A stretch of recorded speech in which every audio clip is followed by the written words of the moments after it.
90% of the people who call me every day for their relationships complained that their partner does not value them. If you also have the same complaint, this video is going to tell you things that you need to do to ensure that your partner starts valuing you. It's more of a knack. As per Merriam-Webster, a knack is a clever way of doing something. Here, making your partner value you is just similar to learning swimming. When you learn swimming, you have to remember three things. First, when you are learning swimming, you do not have to give up. Second, when you are learning swimming, you have to have the commitment that you will learn it no matter what. And third, you need a coach to guide you the way. And that's me here. I am your marriage and relationship coach, Dr. Kamal Khurana.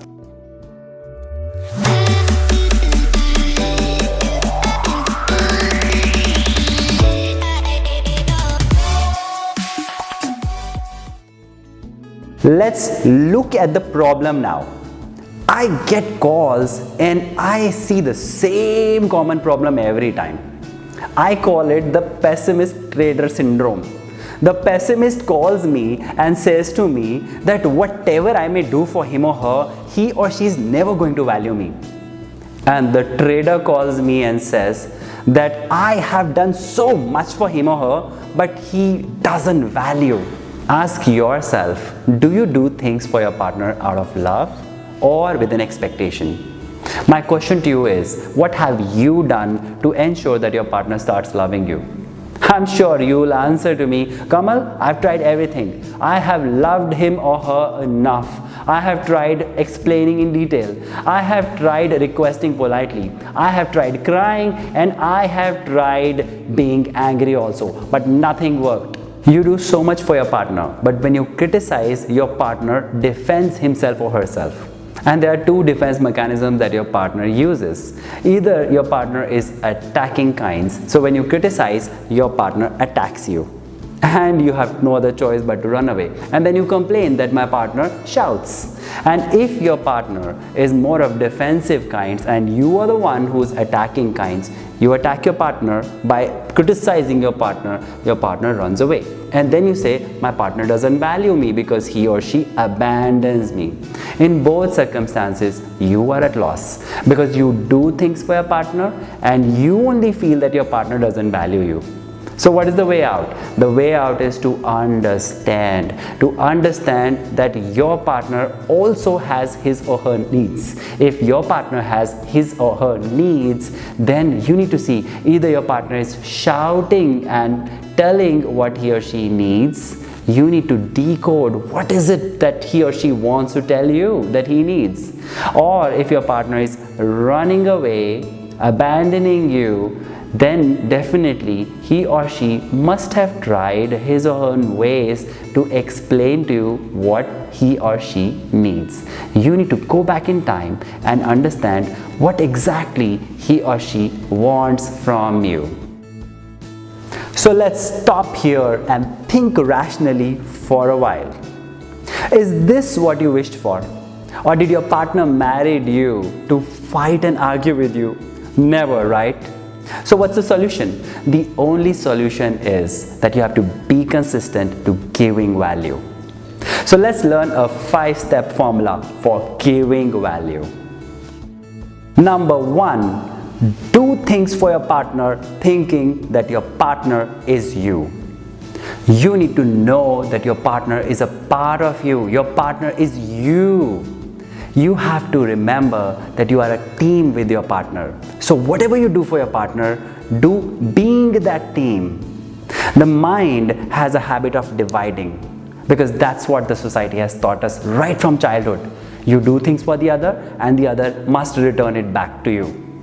But do you think that you do things for your friends, your family, your siblings, expecting something from them?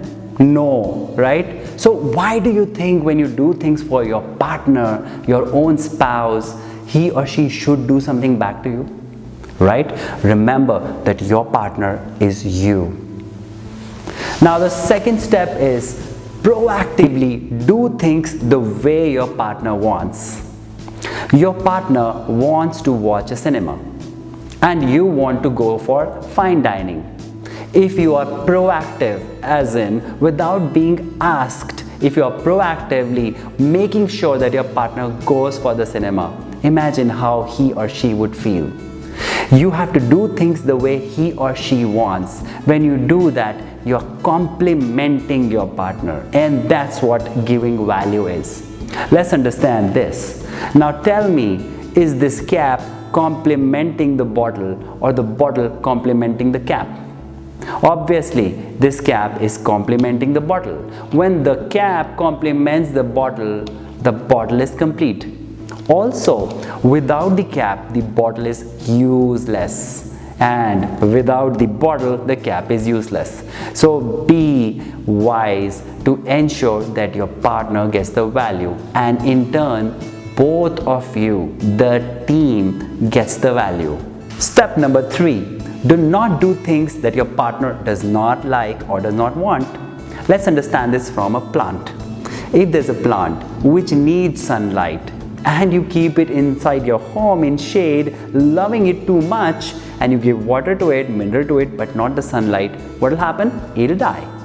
Similarly, if there's a plant which needs shade but you keep it in the sun thinking that you're very jovial and it should get all the fun and activities outside, what will happen? That also will burn out. Let's understand this in your relationship.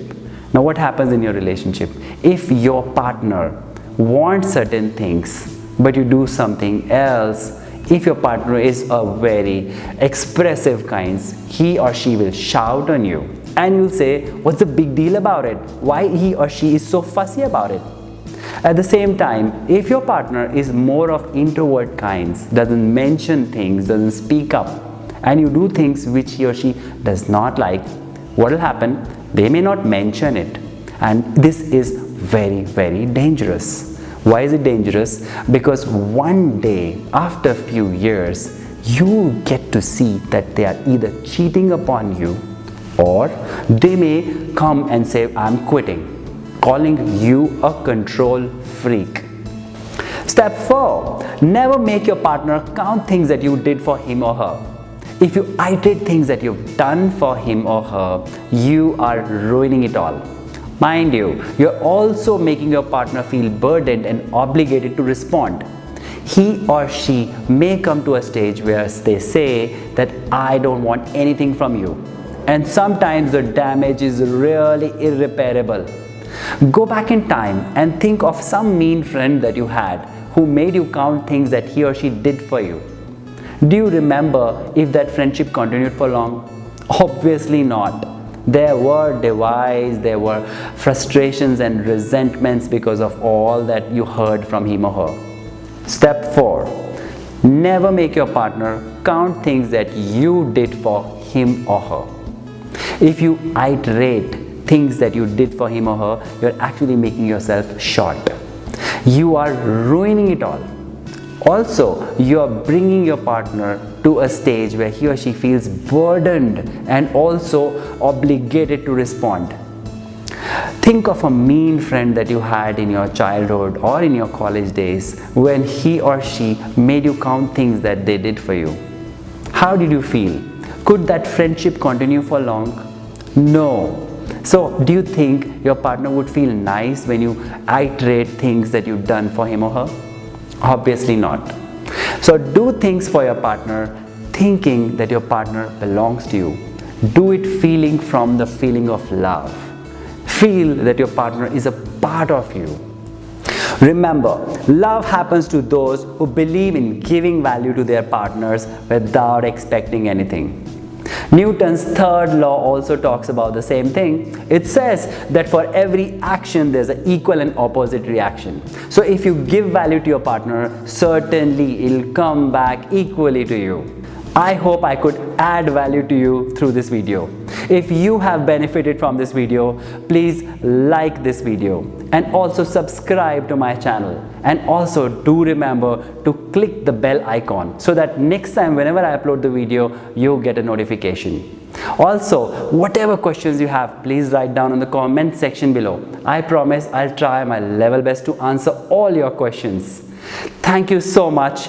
Take care and take care of your partner.